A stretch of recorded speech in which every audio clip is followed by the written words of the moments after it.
What's up, guys? FSC Speed Shop. No automotive content today, guys. Sorry. I'm doing this video and I'm not monetizing it for a reason. Today is Sunday, March 29th, 2020. And obviously the whole nation is stuck in this coronavirus COVID-19 pandemic that we're all dealing with. Now, here in Wisconsin, we're not doing too bad. Our numbers are pretty low. But as usual, New Jersey, New York, Connecticut, the tri-state area as I know it, is being hit particularly hard. I want to make this video to clarify a couple of things. Not from my perspective, but from an ER nurse's perspective in New Jersey. See, I live up here in Freedom, Wisconsin, and that's where we do my YouTube videos, the car content, and so on.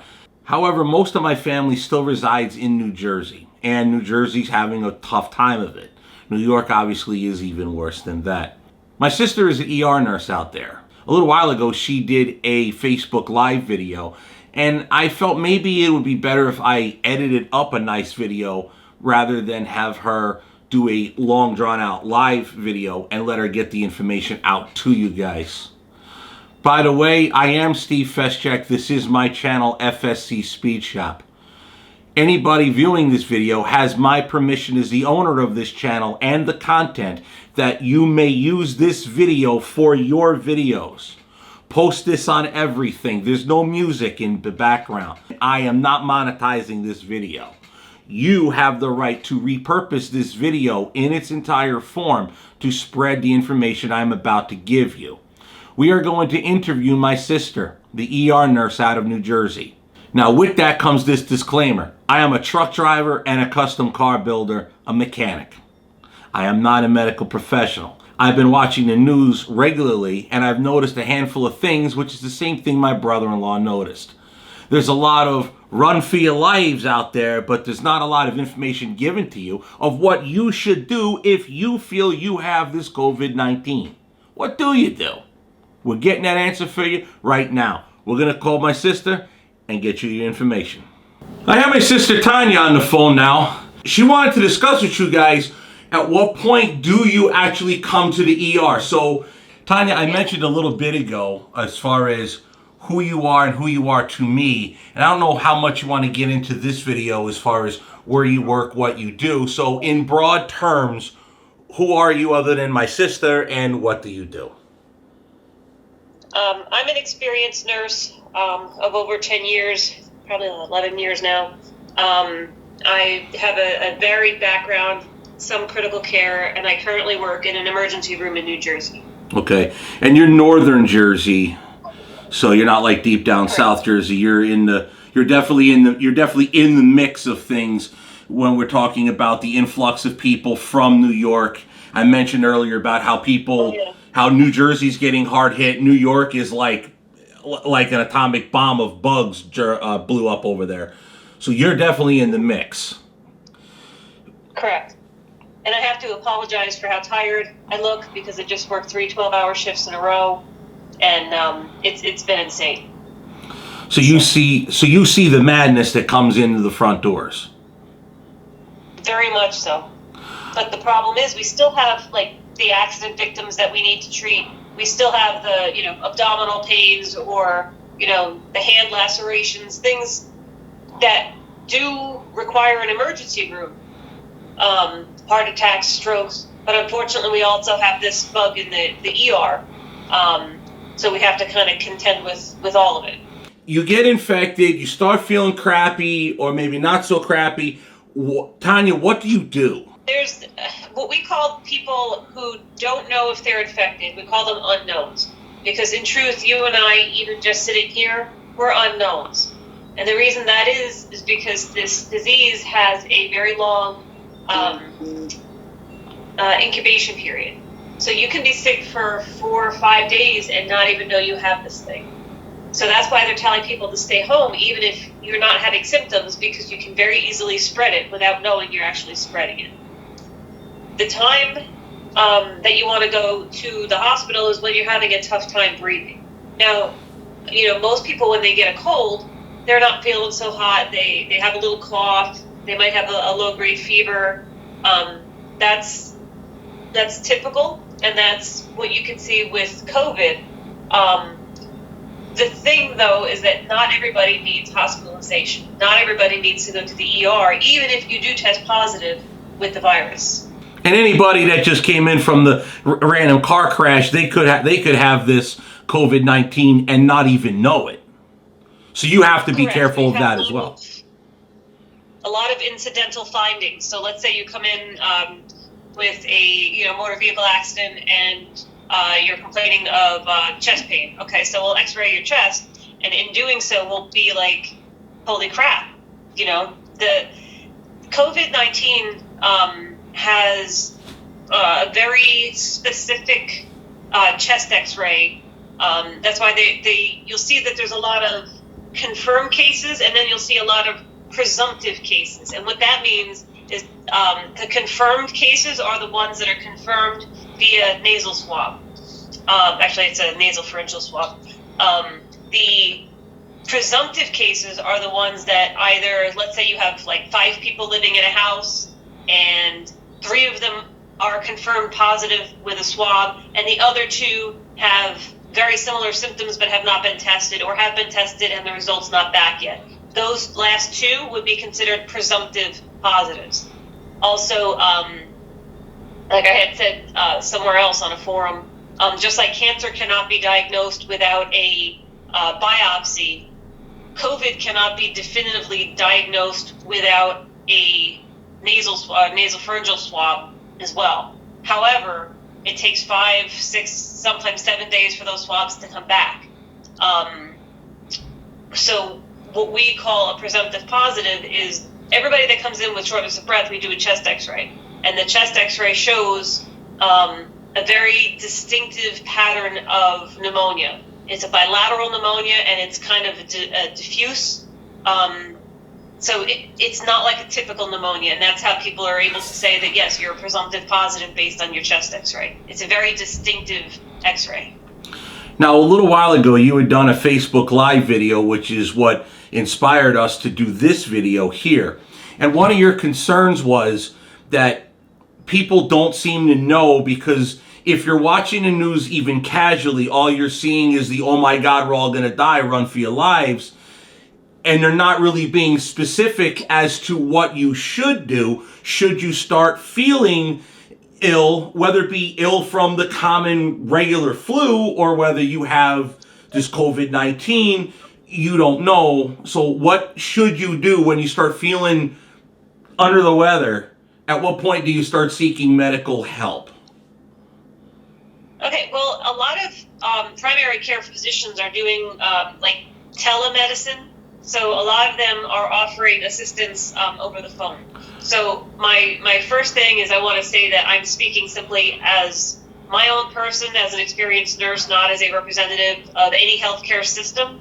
That being said, I do work in an ER, and I have been there the last 3 nights. So you have your own medical doctor as well. So if you started feeling crappy, you would consult your doctor. You'd pick up the phone and call your doctor and say, "Hey, I'm Tanya, and I don't feel so good." You don't just show up.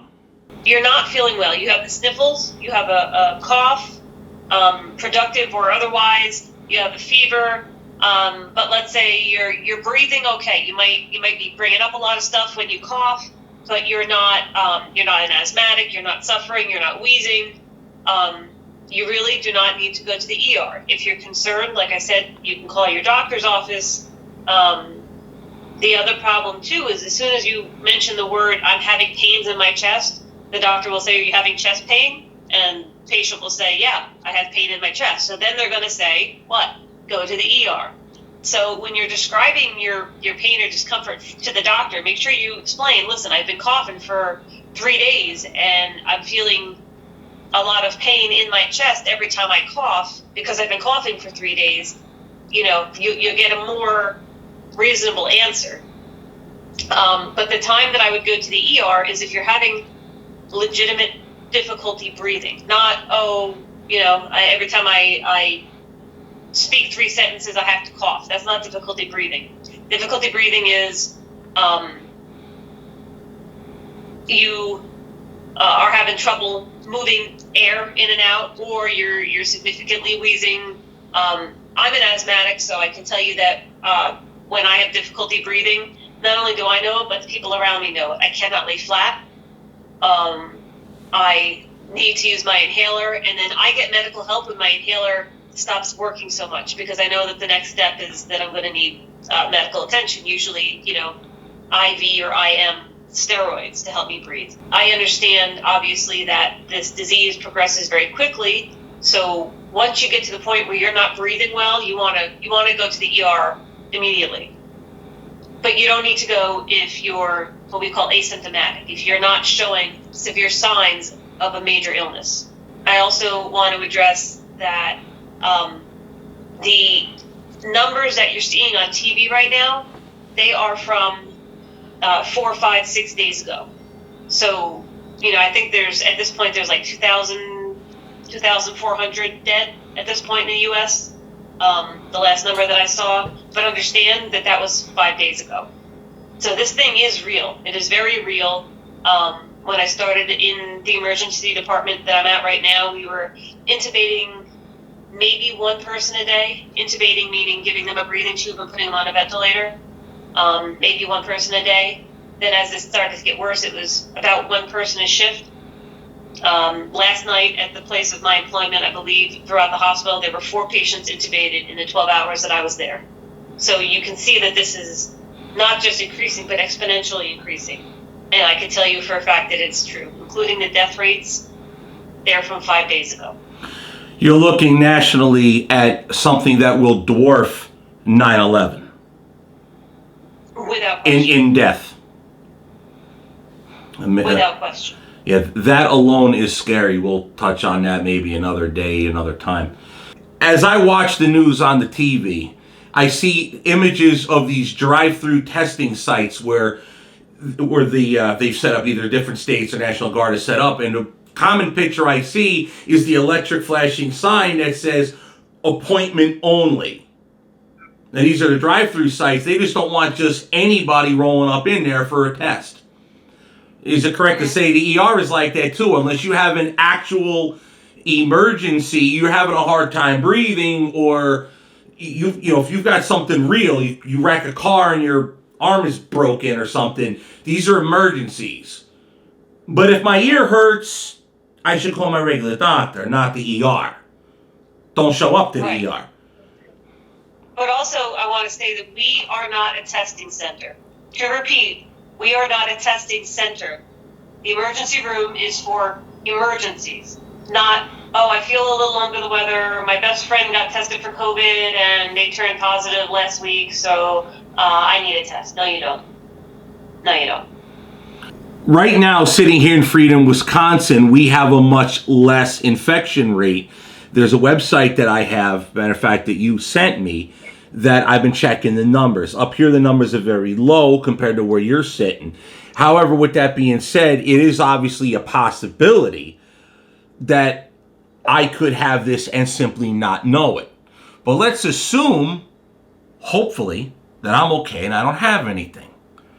The last place in the world I would want to be right now is where other people that we know have this, that are being intubated because they have this, or have died because they have this. It's probably the last place in the world I want to be because I have an earache. Am I right or am I wrong? The ER would not be for me. You have to weigh the fact that, yes, you might not be feeling well, but also understand that, there's a very real chance that you will contract COVID and bring it back to your family before you know you have it. Now, if you're having chest pain and you think it's a cardiac issue, then you have to weigh, can I get COVID? Yes, but if I don't go to the ER, there's a very real chance I may die. In that case, you go to the ER.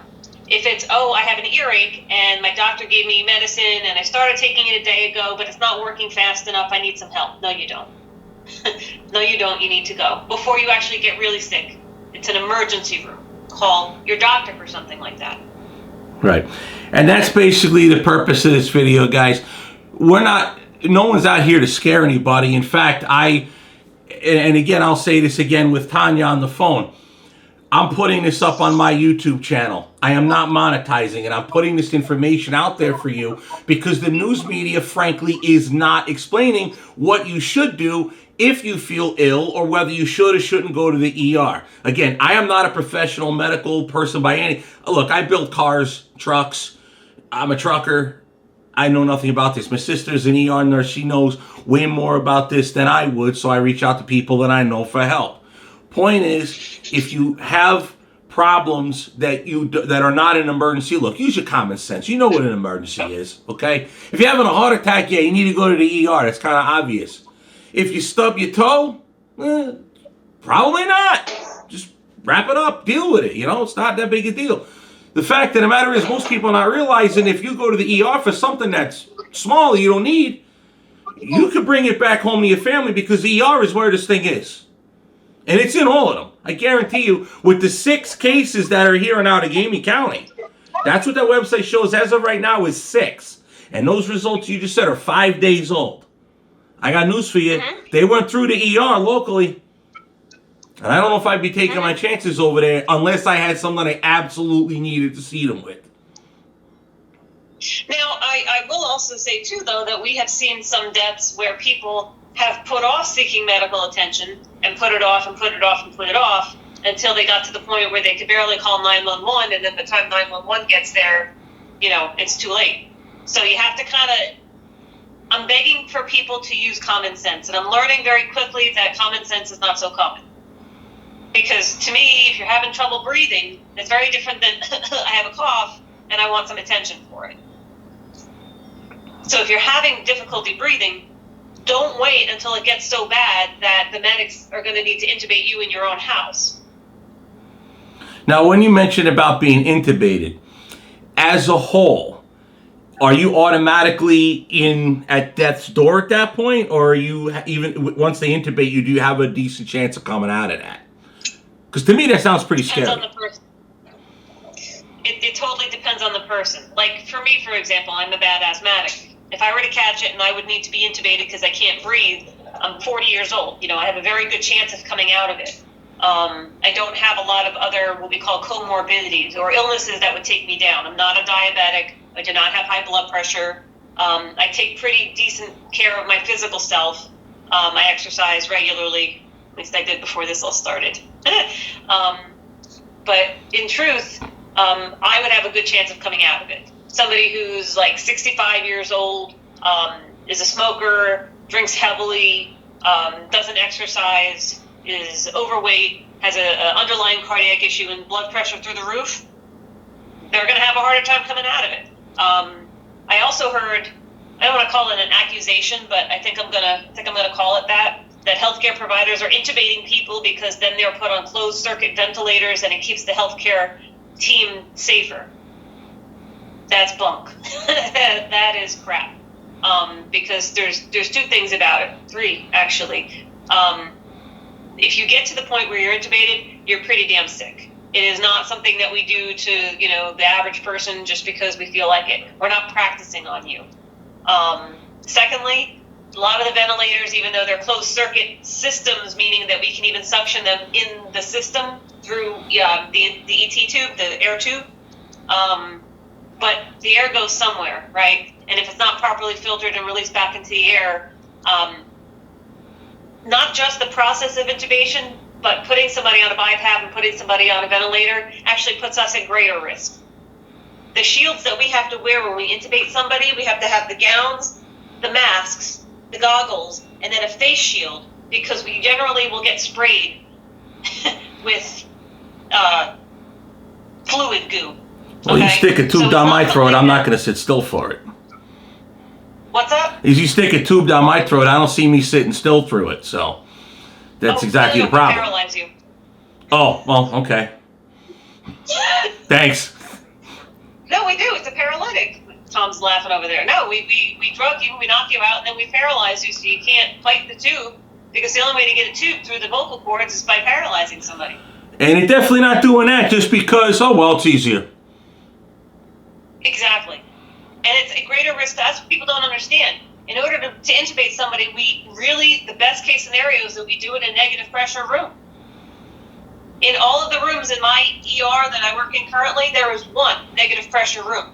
So you tell me what we're doing if we're intubating 3 people in a shift. Yeah, obviously. We can't all move into the ICU that fast. So the point is, we're putting ourselves at risk to save your life. It's that simple. So no, we do not intubate people for sport of it, and I'm almost insulted that I read that on the governor's webpage. Which one, New York or New Jersey? Jersey. Jersey. Now, you see people in public nowadays where they have the masks. Now, I don't know one mask from the other. I know the kind of masks I have at the shop, and they're just a regular felt, ducky-type mask. I'm just trying to keep the dust that's in the air from sanding a car from getting into my lungs. I always have a big old respirator if I'm painting something. But you see these different people with the surgical masks or the N95 masks. Then you got people walking around with gloves, and a lot of people don't realize that you might be doing more harm than good. I'm not going to try to convince you that you shouldn't wear a mask in public or you shouldn't wear gloves if you don't know what you're doing. So I guess I'll ask Tanya. Tanya, how do you properly use masks, gloves, and which masks do you use? Or ones work, because I've heard some are worthless, some are useful, but if you use them wrong, they're just as useless.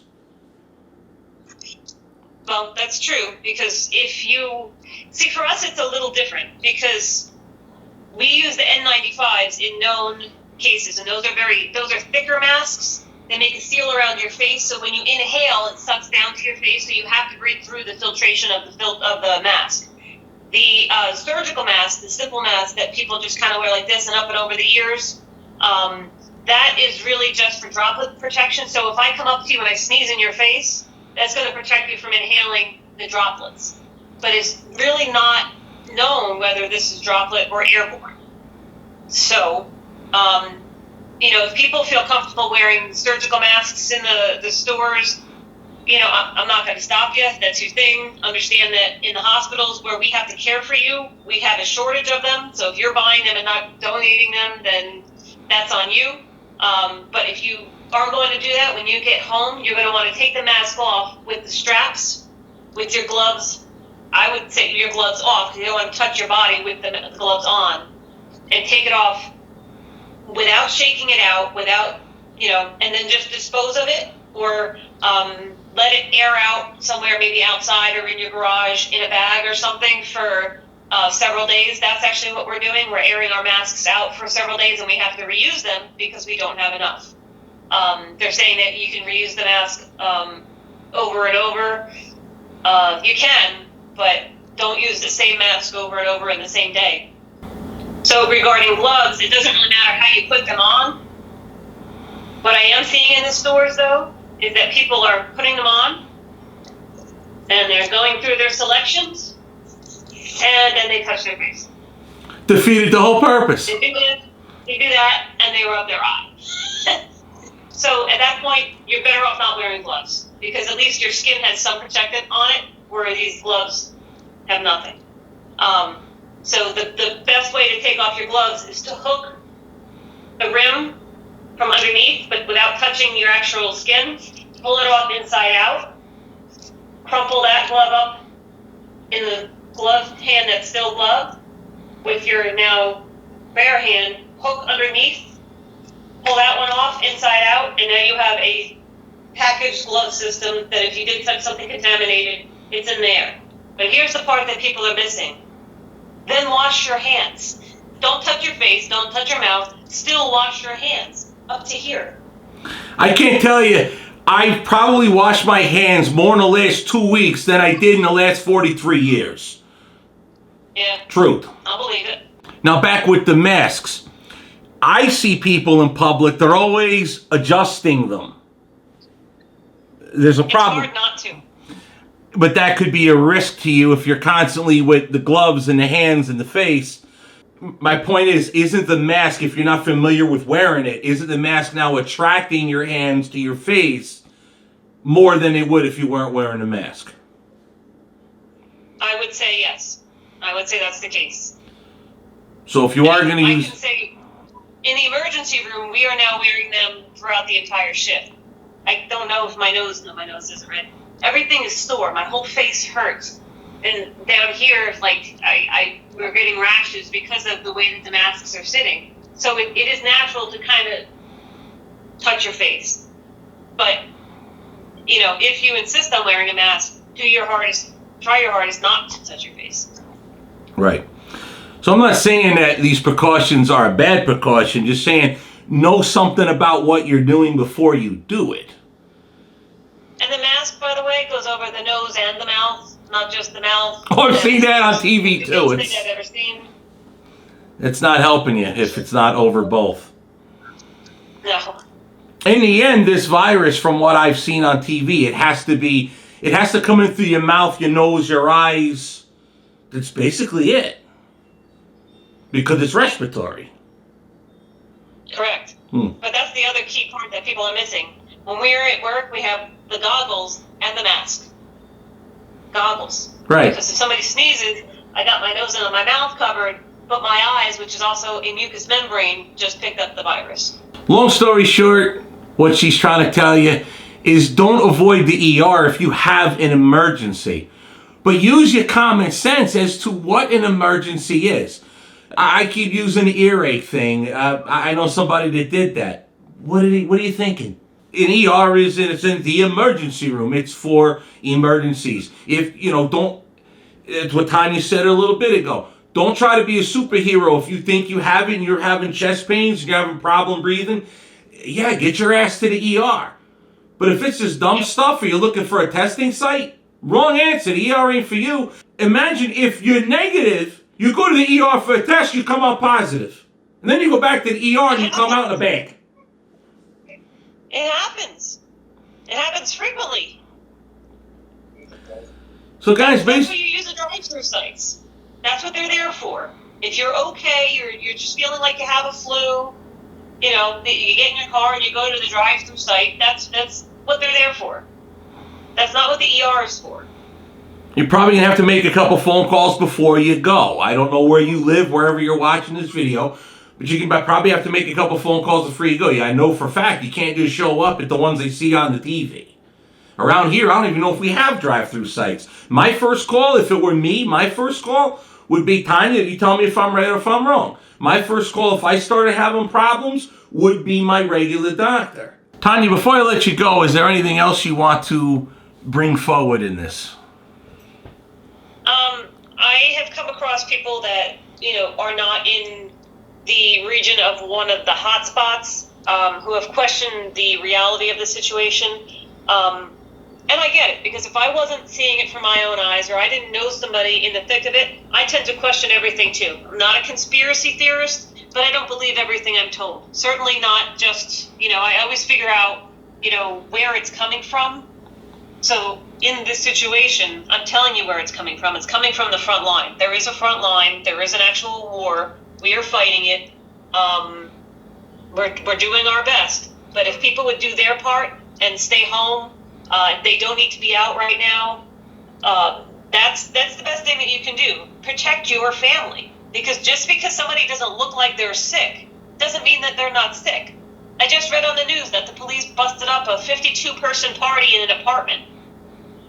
So not only did they expose each other, but now they've exposed the police officers as well. Everybody involved in that, you know, is liable. That is not cool. Because half of them could have had it without even knowing it. I know up here, a lot of people that I know, they're not seeing it. Up here, life appears to be somewhat normal. Obviously, they've closed the bars, the restaurants, essential workers still go to work. Here, personally, I go to and from my shop. It's a mile. It's only me and my son at the shop. We all live here together, so we're not breaking the social distancing thing. When we go from my apartment to my shop, we literally drive 1 mile in the same car. Unfortunately, Jen works at the grocery store and deals with the public.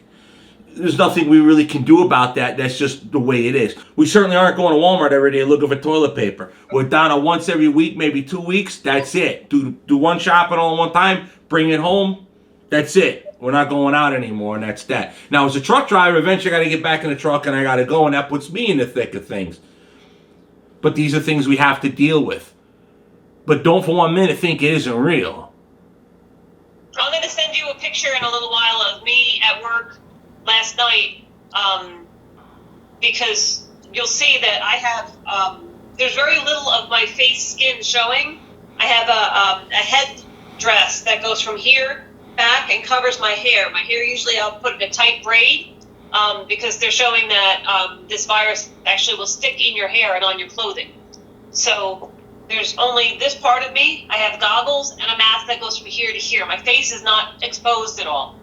When I leave work, I shower. I bring clean clothes that are in my locker. I shower. My dirty clothes, before I get in the shower, go in a bag, get sealed, and get brought right down to my laundry room. And then I wear clean clothes, clean hair, clean everything to get in my car to drive home. That's how ridiculous this is. And it really, that's my choice to do it because of what I'm seeing. Well, you don't want to bring it home to the family. Correct.